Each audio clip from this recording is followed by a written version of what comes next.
বলে রাখা ভালো, আজকে দেবিদ্বারে হচ্ছে 39 বক্স খেজুর আসছে। 39 বক্স খেজুর, 39 বক্স খেজুরে আপনার হচ্ছে 8 কেজি করে খেজুর আছে।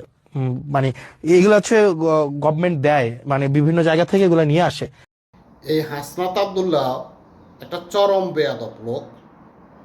এই কথাটা বাংলাদেশের বিগত 45 থেকে 50 বছর যারা পরিচালনা করছে, ওই যে দয়াল বাবার মতন আর কি, দয়াল বাবা সেজা সেজা এটা আমাদের দয়াল বাবা, ওনারা বলবে আমাদের প্রতি কত দয়া করছে। এক হাসনাত আবদুল্লাহ প্রমাণ করে দিল যে কত দয়া ওনারা আমাদের করছে।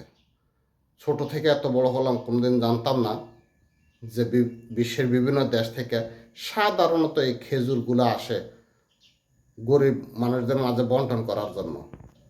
এই এক হাসনাত আবদুল্লাহ প্রমাণ করে দিল বিগত বছরগুলোতে কত বড় বড় দয়াল বাবারা ছিল। এটা তো ক্ষুদ্র একটা জিনিস, আমার নিজ এলাকাতে জানতাম না যে এটা হয়। হয়তো ওনারা কোনো সময় এই ধরনের কোনো জিনিস হইছে আইছে দেখি নাই কেউ নিতে। তবে এইবার আমাদের ফেনী 1 আসনের এমপি জনাব রফিকুল ইসলাম মজনু কোথায় দিছে, কাকে দিছে, ওনার টেলিফোন নম্বর কত, কোন মাদ্রাসা, সব কিছু উল্লেখ করছে দেখলাম।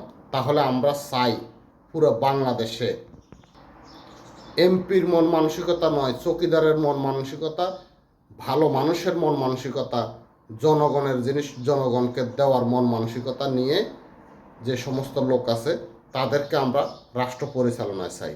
সবাই ভালো থাকবেন। আল্লাহ হাফেজ। আসসালামু আলাইকুম রহমতুল্লাহ।